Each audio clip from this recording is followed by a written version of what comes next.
Today on MTG Unpacked, we're cracking open another KeyForge deck. This is the Call of the Archons, the very first set.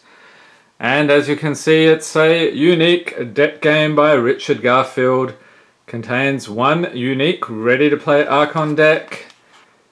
And as you can see, every deck is different from every other deck in existence. You get unique strategies per deck, one deck per player is all you need to start playing, and the rules are available online.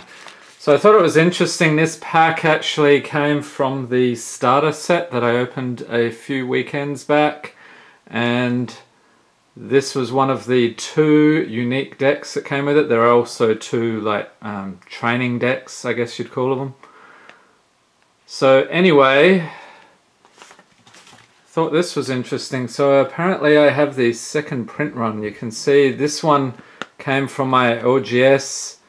Contains one unique 37 card Archon deck. So a little bit of a difference there.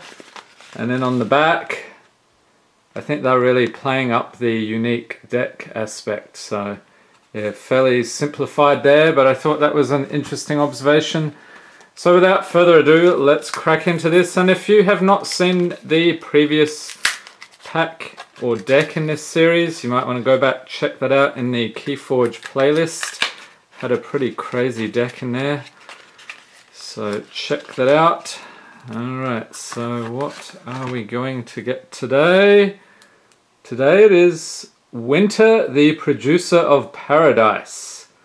Alright, and let's get a quick look at the deck list here, if we can get that in focus.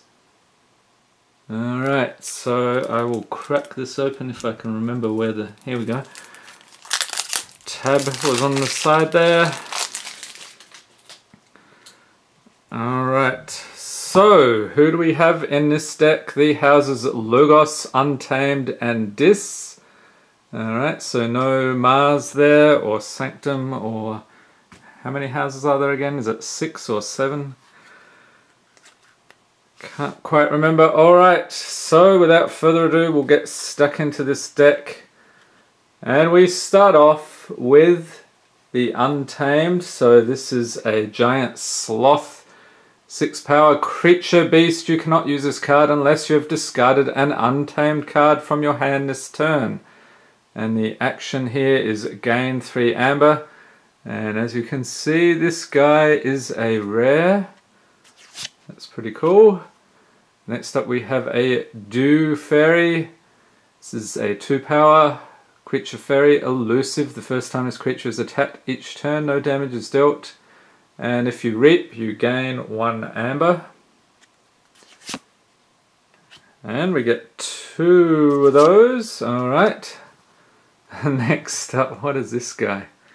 We have a big twig, a very strange Groot-like creature, 6 power creature beast. Big twig can only fight stunned creatures. And when you reap, stun and exhaust a creature. That's a cool one. Ancient Bear, 5 power creature beast, assault 2. So what is this? Before this creature attacks, deal 2 damage to the attacked enemy. Seems decent. So we get a couple of those dudes.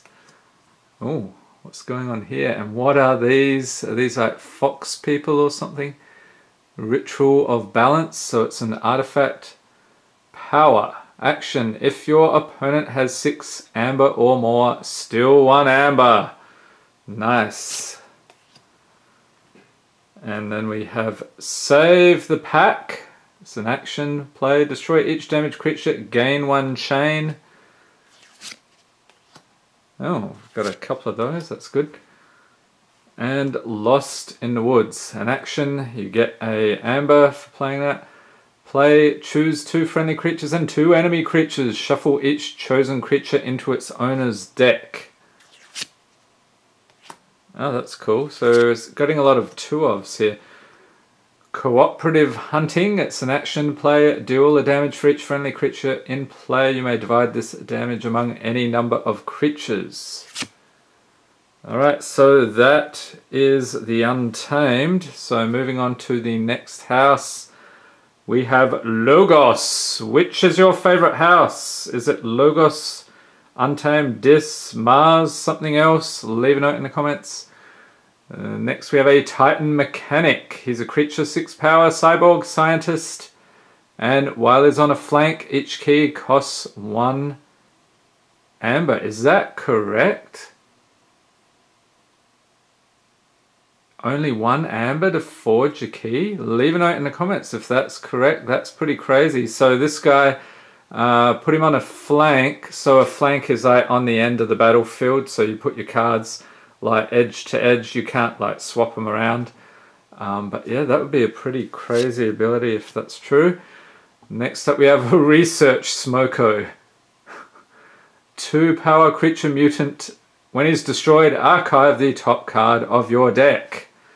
Alright, so the archive is like another library, if you will, you can pull your cards from. And we get 2 of those. Alright. Next up we have Quixo the Adventurer. Creature, human scientist with skirmish. When you use this creature to fight, it is dealt no damage in return. When he fights, draw a card. And I must say the artwork here is growing on me, even though it's sort of a cartoony style. Not quite at the magic levels yet, but I'm sure they'll get there eventually. Or maybe not, maybe this is just the art direction I've had. 3 power, Ganymede, Archivist, creature, human scientist. When you reap, archive a card. Okay, so we've got some more archiving there. Dexter. 3 power creature, human scientist. When you play, capture an amber, and when he's destroyed, put him on the top of your deck. Some of this stuff's craziness. Then we have an artifact. So Spectral Tunneler.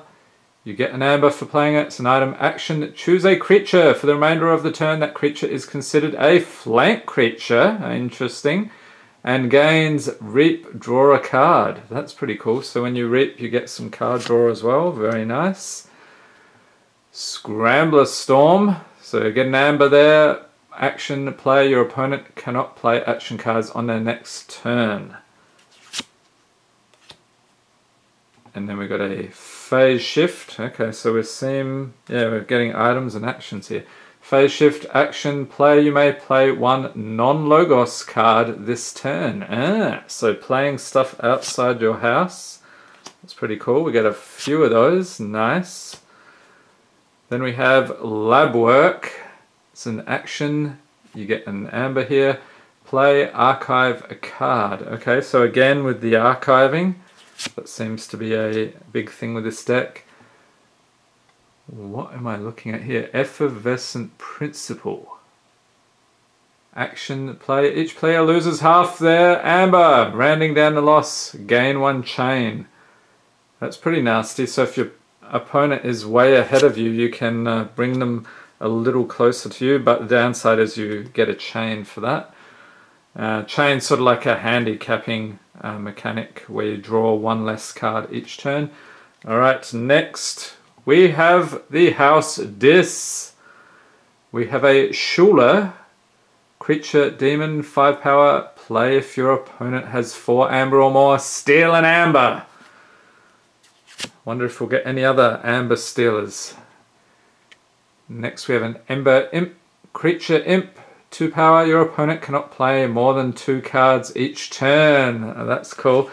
So that's another thing about this game. You can just play your full hand if you like, as long as everything is in the chosen house. So at the beginning of your turn, you pick a house and you can only play creatures of that house. Doesn't matter, there's no mana or anything. I mean, I guess that's sort of similar to the mana mechanic in Magic, but a bit more flexible than that. Next we have an Eater of the Dead. 4 power creature, demon, fight or reap. Purge a creature from a discard pile. If you do, put a +1 power counter on Eater of the Dead. So purging a creature. What does purging the creature mean? Oh, and this guy's a rare as well. That's pretty cool. And then we have a Dust Imp. Creature Imp, 2 power. When he's destroyed, gain 2 amber. Alright. Always good to get more amber there to forge your keys.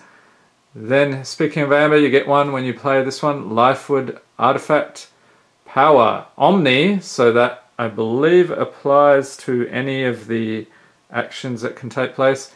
Sacrifice Lifewood. Your opponent cannot play creatures on their next turn. Then we have a Library of the Damned. That's pretty cool. There's a screaming face in there. Artifact Location. Action, archive a card. Okay, so we're back with the archiving.